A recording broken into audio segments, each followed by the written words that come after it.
নড়াচড়া করলে পড়ে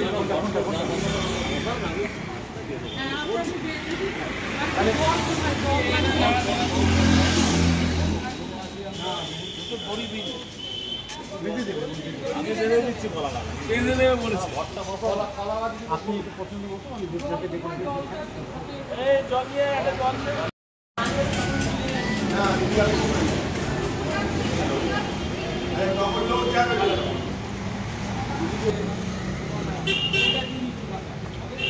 এটা কি দরকার লাগবে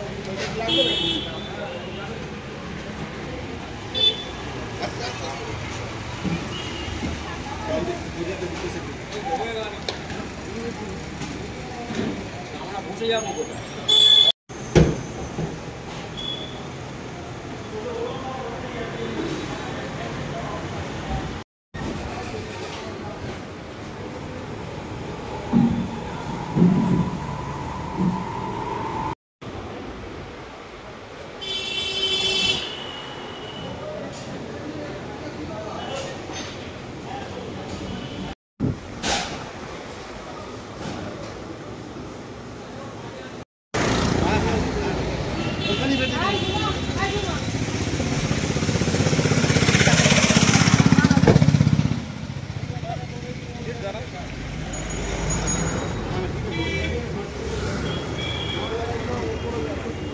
Big day.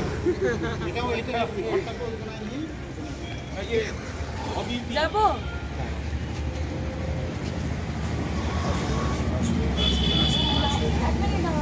করছিলে না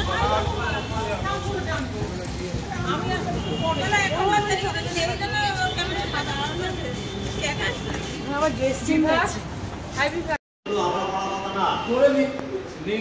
ছোট গাছ এই যে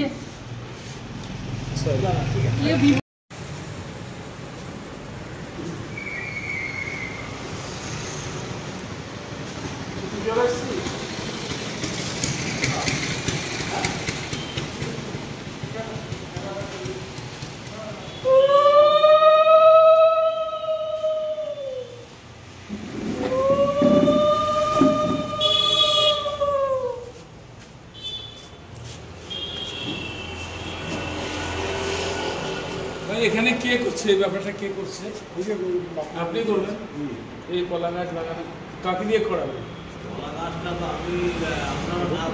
টিকুদের একটা ফোন করো তো ক্যামেরাম্যান হ্যাঁ তুমি কি করবে তোমাদের স্নানটা করো না তুমি যাও আমি যাবো বলে আমি তাহলে চেঞ্জ করে আসি ও এটা স্নানের শাড়ি না তো একটু আসতে উপরে দাঁড়াতে না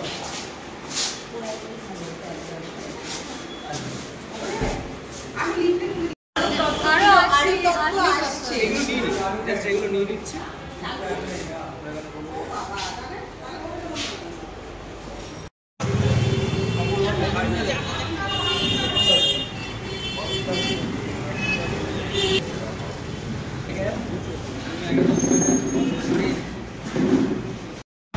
ঢুকতে বলবো চলে আসুন এক এক করে চলে আসুন সবাই মিলে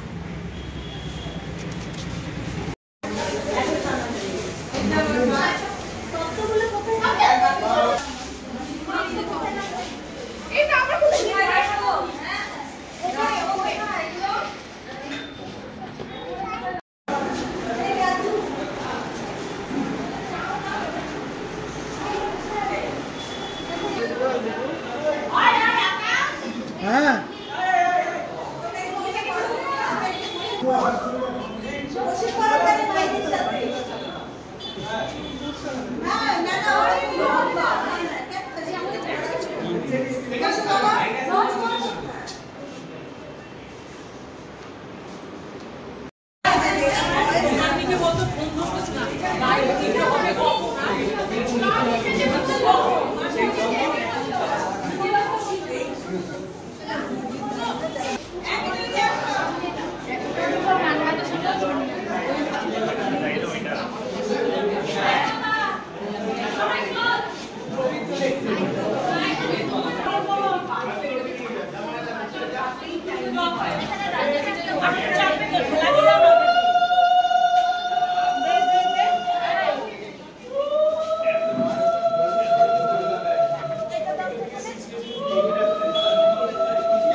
চলো আমি রেডি।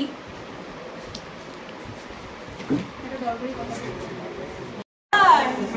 হ্যাঁ কেমন আছো? তোমরা তো দেরি করছো, আমাদের পেটে খিদে পেয়ে গেছে, আপনি রসগোল্লা খেয়ে নিন। আর আমি তো মাংস সকাল থেকে না খেয়ে বিকালে 3টা হচ্ছে স্যাক্রিফাইসের ব্যাপার। বেশি ভালো লাগছে না কি চলছে? টেনশন মানে এই বিয়ে নিয়ে টেনশন নয়, টেনশন হচ্ছে আনুষঙ্গিক জিনিস নিয়ে, এটা গেল কিনা ওটা হলো কিনা এইসব নিয়ে টেনশন, আর কোনো টেনশন নেই। আর নিজেকে যখন দেখছো আয়নাতে একটু এক্সট্রা মানে সব থেকে বড় জিনিস হচ্ছে এই বাঙালিদের শাখা পলা, এই জিনিসটা পড়ার পর আমার সত্যি অন্যরকমই লাগছে।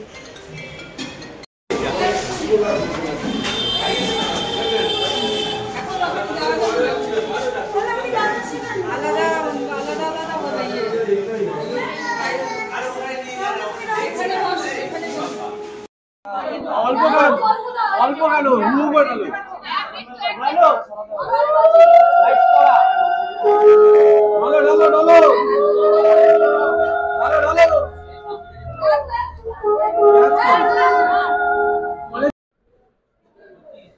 বিয়ের মরশুম শুরু হয়ে গিয়েছে, আর এই বিয়ের মরশুমে কিন্তু যার হাত ধরে একেবারে বলা যেতে পারে নতুন জীবনে শুরু হচ্ছে, তিনি আর কেউ নন, আপনাদের খুব পছন্দের গায়িকা, প্রিয় গায়িকা অদিতি চক্রবর্তী একদম আমাদের পাশে রয়েছেন এবং গায়ে হলুদের একদম নতুন সাজে দেখছেন। জেনারেলি তো এইভাবে দেখা যায় না, তবে আজকের দিনটা স্পেশাল, তাই তো এইভাবে দেখতে পাওয়া যাচ্ছে।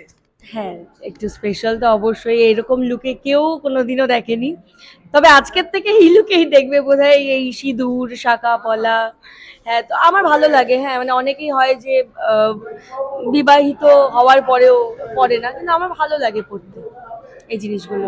অদিতি কি মনে করছো, জীবনটা কি আমূল পরিবর্তন হলো? কিন্তু এই দিনটার জন্যই তো অপেক্ষা ছিল এতদিনে। পরিবর্তন না, মানে আমার মনে হয় এই যে এই বিয়ের পরে একটা হয় না মন খারাপ হওয়া, বা বাড়ির লোকেদের কান্নাকাটি হওয়া, এই যে ইমোশনটা, হ্যাঁ এটার কোথাও গিয়ে জায়গা আছে, কিন্তু আমার মনে হয় এই বিয়েতে মানে আমি আমার বাড়ির লোককে বলেছি তোমরা কাঁদবে না কেউ আমার মানে বিদায়ের সময়। কেন কাঁদবো না? না আমি বলছি মানে আমার ফ্যামিলি মেম্বার্সরাও সৌম্যকে পেয়েছে, নতুন মানুষ অ্যাড হয়েছে, সৌম্যর বাড়ির লোকও আমাকে পেয়েছে, তাদের লাইফেও নতুন মানুষ অ্যাড হয়েছে। সো এখানে এটা খুশির জিনিস যে হ্যাঁ আমরা নতুন কাউকে পাচ্ছি, কাউকে তো হারাচ্ছি না, তো এটাই বলেছি আমি। ভিডিও কলে কি একবারও একে অপরকে দেখা হয়েছে, নাকি সেই সময়টা পান পাতা সরিয়ে দেখার অপেক্ষা? হ্যাঁ, মানে এরকম কিছুটা কিন্তু আমাদের ইয়ে ছিল না, মানে আমরা দুজনের বাড়ির তরফ থেকে দিচ্ছে না আমাদেরকে দেখতে। আমি বুঝতে পারছি না, 2 দিন ধরে কোনো ভিডিও কল করতে দিচ্ছে না, ইনফ্যাক্ট কল করলেও বলছে এত কথা কিসের, আর তো 2 দিন বাকি। এই প্যালপিটেশনটা ধরে রেখে দিয়েছে, আর পাশেই চলছে ঠিক একটা দেওয়ালে। হ্যাঁ, দেখতেই পাচ্ছ তোমরা, পাশে চলছে, আমি নেই, আমাকে ঢুকতে দেওয়া হচ্ছে না, মানে ওখান থেকে বেরোবে তারপরে আমি ঢুকবো। তবে যে মানুষটা পাশে বসে রয়েছে তার সাথে কথা বলার থেকে তার গান শোনাটা বেশি মন থাকে। শুনছিলাম একটু আগে যে একটা স্পেশাল পারফরমেন্স রয়েছে। হ্যাঁ, মানে আমাকে তো সবাই গান গাইতে জেনারেলি দেখে, তো আমি এমন কিছু ভেবেছি যেটা মানুষ দেখে না, তো সেটাও সাসপেন্স থাক। একদমই তাই। শেষ করার আগে এই মুহূর্তটায় যদি সৌম্যকে ডেডিকেট করে কোনো গান বলি, কোনটা মাথায় আসছে? কি গান গাই, আমার মানে এত টেনশনের মধ্যে ব্ল্যাঙ্ক হয়ে গেছি আমি।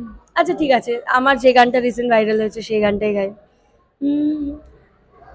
তোমার নিঠুর মনোহর যদি পাই তোমার লাগর, খুলিয়া কইতাম তোমারে পরাণের খবর, আমি প্রেম ফাঁসি লইয়া গলে যাই গো যদি মরিয়া, দেখো বাসি।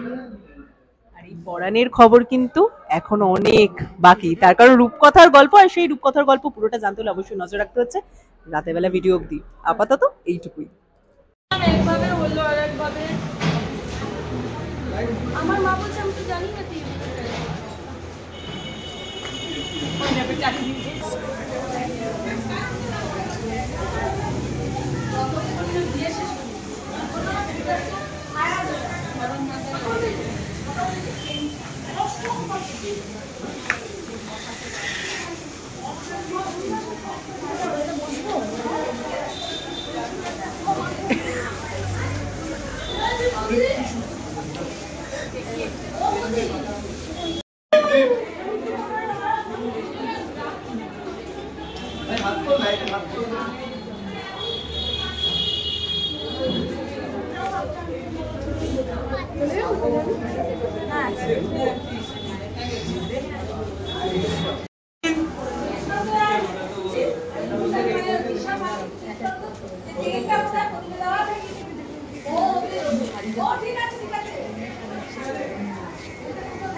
রেডি দিদি এক্সপ্রেশন দাও উত্তেজিত দাও ম্যাডাম পুরো কাণ্ড এদিকে দেখো দিদি দিদি দিদি এদিকে দেখো স্মাইল করো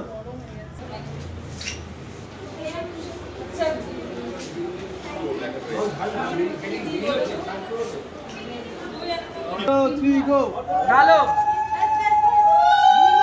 अरे भेजा ओके भेजा भेजा फोन ढुकছে আইবুড়ো নাম ঘোচালা